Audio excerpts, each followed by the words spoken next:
बच्चों आज हम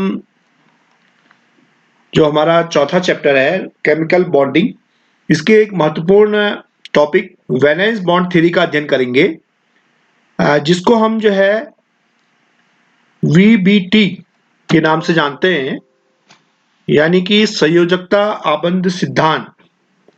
इसको हिंदी में संयोजकता आबंध सिद्धांत या वैलेंस बॉन्ड थ्योरी वीबीटी के नाम से जानते हैं।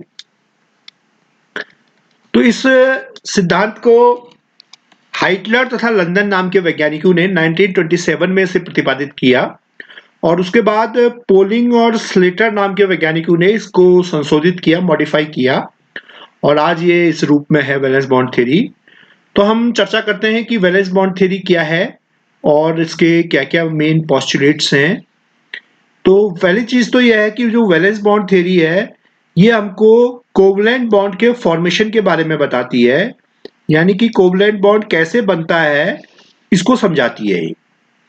तो जब कोई कोवलेंट बॉन्ड बनता है तो क्या होता है कि जो कंबाइनिंग एटम्स होते हैं, जो संयोग करने वाले परमाणु होते हैं, उनके जो ऑर्बिटल्स हैं उनमें अनपेयर्ड इलेक्ट्रॉन्स होने चाहिए, उनमें अयुग्मित इलेक्ट्रॉन होने चाहिए।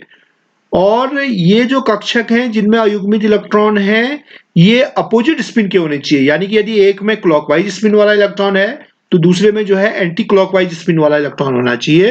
तभी जो है उनके बीच में क्या होता है, उनके बीच में ओवरलैपिंग होती है। ओवरलैपिंग, इसको हिंदी में हम अतिव्यापन कहते हैं।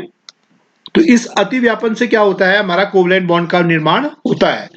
तो ये ओवरलैपिंग जो है जितनी अधिक सीमा तक होगी ये ओवरलैपिंग होगी। कैसे ऑर्बिटल्स में ओवरलैपिंग होगी, ऐसे ऑर्बिटल्स में ओवरलैपिंग होगी जिनमें अनपेयर्ड इलेक्ट्रॉन्स हैं और वे अपोजिट स्पिन के हैं, तभी कोवलेंट बॉन्ड का निर्माण होगा।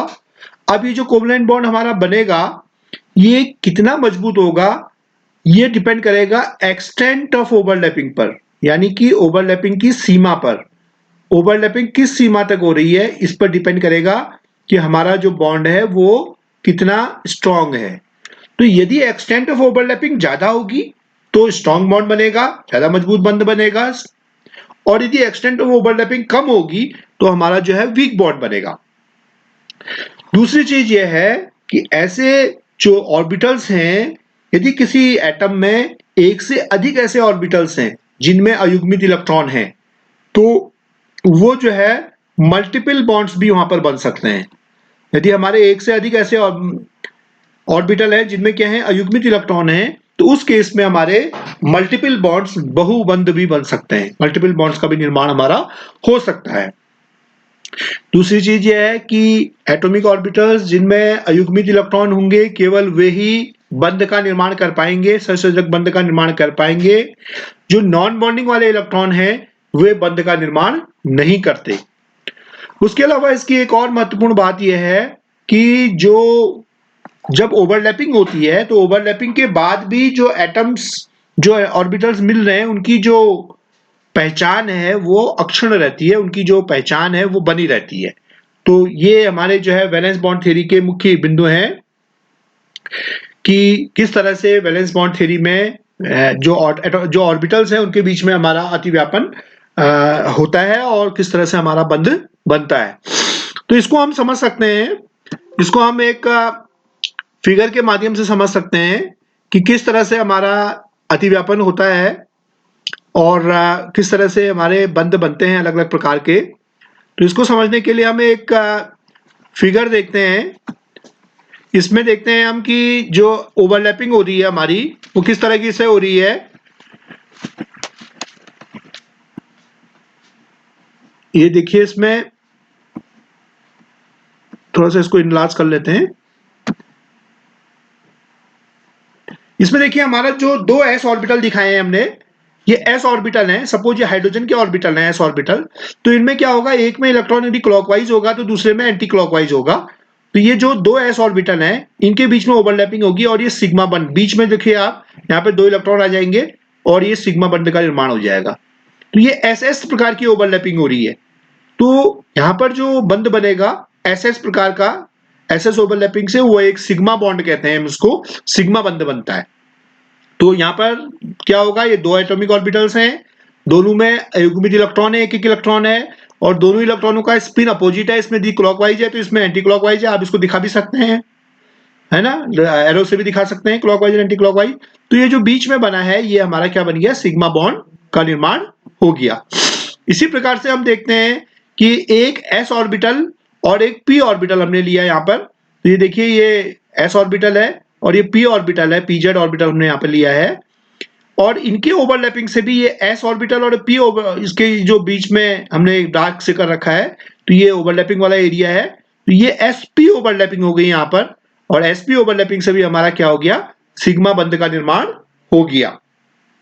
तीसरा प्रकार हो सकता है हमारा कि दो p ऑर्बिटल्स, ये जैसे हमारे pz ऑर्बिटल है और ये भी pz ऑर्बिटल है, ये आपस में मिल रहे हैं, इनमें युग्मित इलेक्ट्रॉन होंगे और अपोजिट स्पिन के होंगे, तो इनमें जब ओवरलैपिंग होगी तो देखिए ये बीच में जो एरिया आ गया, तो ये ओवरलैपिंग वाला एरिया है, तो ये pp कोएक्सियल ओवरलैपिंग है, इसको हम pp अक्षीय अतिव्यापन कह सकते हैं।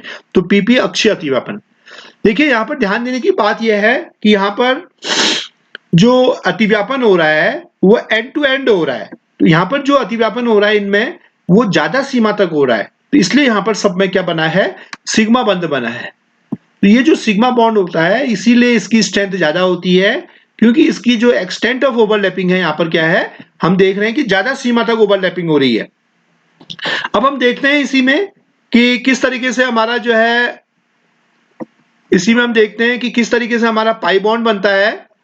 पाई बॉन्ड बनने के लिए हमारा क्या होगा, पाई बॉन्ड बनने के लिए हमारा पीपी में ओवरलैपिंग होगी, लेकिन वो क्या होगी, साइड वाइज ओवरलैपिंग होगी, यानी कि हमारा जो पीपी ओवरलैपिंग होगी वो इस तरीके से होगी। देखिए, तो इसमें ये साइड वाइज ओवरलैपिंग होगी, इनमें साइड वाइज ओवरलैपिंग होगी, ये केवल यहाँ पर जो है साइड में ओवरलैपिंग होगी, और इस तरह से हमारे जो पी ऑर्बिटल्स के ओवरलैपिंग होगी, तो इससे क्या होगा, ये हमारा एक पाई ऑर्बिटल बनेगा, पाई ऑर्बिटल बनेगा, और इसको हम यहाँ पर हम कह सकते हैं कि पाई बॉन्ड बनेगा।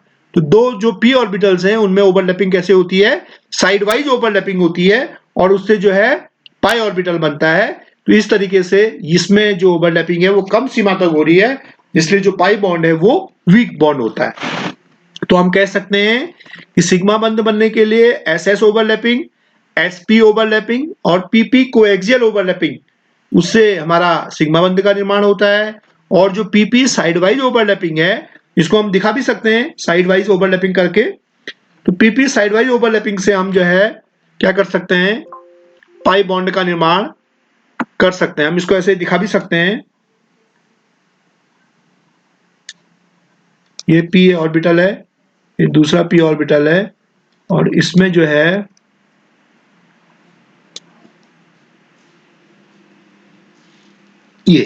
ये साइड वाइज ओवरलैपिंग हो रही है। देखिए ये दोनों जो ऊपर नीचे साइड वाइज ओवरलैपिंग हो रही है, इससे हमारा क्या बनेगा, पाई बॉन्ड का निर्माण होगा। तो ये दो पी ऑर्बिटल्स हैं और इससे जो है हमारा ये पाई बॉन्ड का निर्माण हो रहा है, साइड वाइज ओवरलैपिंग हो रही है, तो इस तरह से हमारा पाई बॉन्ड बन गया। तो हम सिग्मा बॉन्ड की तुलना में ये जो पाई बॉन्ड में ओवरलैपिंग कम सीमा तक हो रही है, इसलिए ये जो बॉन्ड होगा सिग्मा बॉन्ड की तुलना में वीक बॉन्ड होगा। तो ये हम जो है इसको समझ सकते हैं इस तरह से। तो वैलेंस बॉन्ड थ्योरी के बारे में यही सब चीजें हैं, और आप जो है इसमें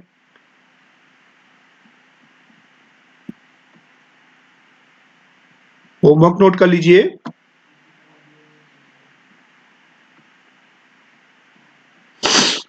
इसमें जो है होमवर्क नोट कर लीजिए आप।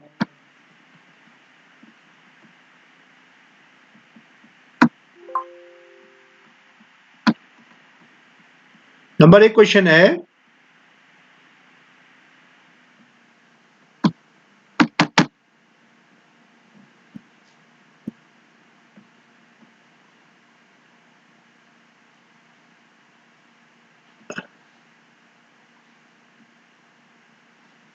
इसमें पहला क्वेश्चन लिखिए आप, नंबर 1 कि वीबीटी वैलेंस बॉन्ड थ्योरी सिद्धांत से हम क्या समझते हैं।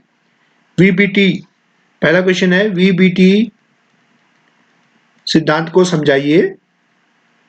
दूसरा क्वेश्चन है सिग्मा बंध कैसे बनते हैं, ये बताइए। सिग्मा बंध कैसे बनते हैं ये समझाइए। तीसरा क्वेश्चन है सिग्मा बंध और पाई बॉन्ड में अंतर करिए। सिग्मा बंध और पाई बंध में अंतर करिए। देखिए इसको आप इसकी स्क्रीनशॉट भी ले सकते हैं। सिग्मा और पाई बंध में अंतर करिए। और चौथा क्वेश्चन आप लिख सकते हैं, सिग्मा बंध पाई बंध से अधिक मजबूत होते हैं, क्यों? Sigma bonds are stronger than pi bonds. Sigma bonds are stronger than pi bonds. Why? Sigma बंध पाई बंध से अधिक मजबूत होते हैं, क्यों? तो ये होमवर्क है, तो ये आपके समझ में आ गया होगा, उसको आप अच्छे से तैयार कर लीजिए।